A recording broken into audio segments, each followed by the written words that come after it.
Today we're going to be taking a look at my oldest Lego set. At a glance, you might think that I'm referring to this beautiful garage, but you would only be half right.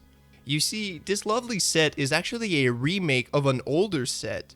This remake was released in 1968, but the original was released in 1955, and depending on your definition of a set, the original garage could be considered the first proper Lego set of all time.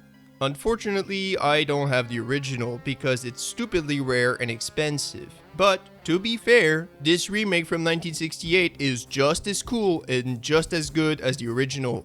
Now, of course, I know that for most people, a set from 1968 would already qualify as their oldest Lego set, but I've got a few sets that are older than that, so no, this garage is not my oldest Lego set. But you might be wondering, Menson, if it's not your garage, then what is your oldest Lego set? Well, it's this little Bedford TA right here. This truck is not a fake, it is not a remake. Oh no, this is an original truck from 1955. And before anybody gives me shit for calling this a set, I would like to remind you that this truck was first sold as a standalone product in the Nordic countries in 1955 before it was included in some larger sets. Therefore, I've decided that this truck by itself counts as a set. As for the age, how do I know it's from 1955 and not 58 or 61 or 62? Well, I bought it from a Swedish guy, so there's a really good chance that he got it from the original standalone set. Either way, it would still be my oldest set. But alright, now that we've determined that this truck is my oldest Lego set, we can actually start this damn review. First things first, let's look at the garage. The original garage from 55 would have been entirely made of CA plastic, but since this remake was released a couple of years after the plastic change, it is built with the standard ABS plastic that Lego still uses today. On top of that, some of the colors and some of the parts are a bit different from the original. There are actually a few different versions of that original garage with different window and brick combinations or different colors for the base and garage door. I should also point out that the first release of the garage from 1955 uses really weird experimental parts that were short-lived, and that basically means that it's almost impossible to part out this garage. Some of the re-releases that followed in the upcoming years are a bit better, but because Bricklink doesn't differentiate between the different types of plastic, they can still be a bit tricky to part out. Either way, the main structure and mechanism are the same in every version of this set. To open this front door, all we need to do is put a little bit of weight on this pressure plate. Inside the garage, we'll see a small ramp that can fit our truck or some other HO scale cars. But the small angle of the ramp means that they can't roll out of the garage very easily. Every once in a while it will work normally, but usually you need to give the cars a little push for them to roll out. Anyways, now let's take a quick tour around the outside of the garage. At the front we can of course see this printed brick that says garage. On either side we get some red windows that allow us to see inside. And then we also get a red stripe all around the building, which adds a bit of color.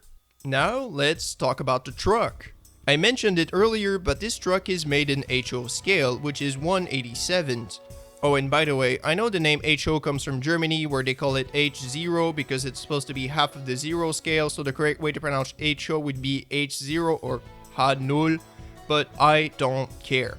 In the English-speaking world, we just call it HO. I know Germans will be disappointed in me, so sorry about that. I hope you can forgive my crimes. Anyways, it's kind of hard to show the scale of things when you don't have a point of comparison, so if you don't mind, I would like to bring a couple of other cars that I have. Here at the left, we have a Shelby Cobra in HO scale and another one in 1/64th scale, which is the scale of your average Hot Wheels car. I also brought a Dino 206 because I wanted to show the difference between that scale and 1/43rd. Somewhere between 1/64th and 1/43rd, we have the Legoland cars that we all know and love. And then 6-stud wide cars and trucks would be a bit bigger than all of those. So now that we have a good idea of the true size and scale of this super cool truck, let's take a closer look. If you're familiar with my channel, you'll know that I will not go over every single detail. Instead, I will let you appreciate the details on your own. Feel free to pause the video if you want to get a closer look. Meanwhile, I will simply shut up for a few seconds and let you appreciate this truck.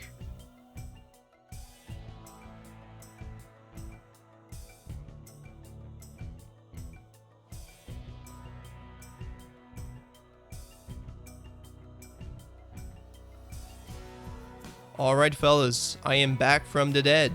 In case you missed it, my copy of this truck is a bit damaged at the front, but that's totally cool with me. It means that this vehicle was played with and that it was loved by its original owner. I, Menson24, also fully intend to play with this set. The only difference is that now it's 2026 and we have technology. That means that I can make this truck come to life with some lovely stop motion sequences. Not too long ago, I was in Germany and I got myself a couple of HO scale cars. So how about we use this Bedford tow truck for its intended purpose and tow some of these cars back to the garage? One day, Heinrich and his wife were driving across town in their Porsche 356, but Heinrich saw a really cute guy walking on the sidewalk and he got distracted, and then he drove into a tree like an idiot. His wife was not very happy, but poor Heinrich had nothing to say. Thankfully, the Bedford TA was there to help. A boring businessman was driving peacefully in his Buick Super and then the engine just exploded. I mean, it is an American car from the 50s, so of course it is an unreliable shitbox. Not to worry, the Bedford TA was there to help. Benjamin was driving at full speed in his Alpha Spider, and without knowing, he entered the Twilight Zone and he got lost in a world that he didn't recognize. But that's okay, the Bedford TA was there to help. A Porsche 911 driver was driving carefully while respecting the speed limit, but then, for no reason whatsoever, her car just started accelerating and crashed into a VW Käfer. At least, that's what she said to the police. It doesn't matter what really happened, the Bedford TA was there to help. Some hippies were just taking some sunshine and some good za were zigzagging across the grass in their VW bus, and then their car just stopped. Poor idiots forgot to put some fuel in the car. A couple of minutes later, the Bedford TA was there to help. Mr. McQueen, who had just purchased a brand new Shelby Cobra, was excited to test his new car, but he was completely unaware of how stupidly fast his car really was. So he lost control and spun into a Trabant. Respectfully, Mr. McQueen, skill issue. Anyways, within a few minutes, the Bedford TA was there to help. And with that, I think it's time to end this video. Overall, I am really happy to finally have an original HO scale Lego car. It goes really well with my garage and the rest of my collection. I also love this garage. It's pretty simple, but it looks good and it has a pretty fun play feature. So yeah, I like these sets quite a lot. Anyways, I think that's gonna be it for today, and thanks for watching.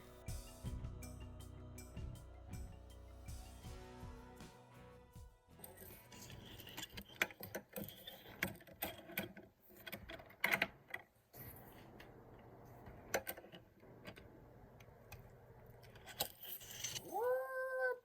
That actually worked. That's so cool.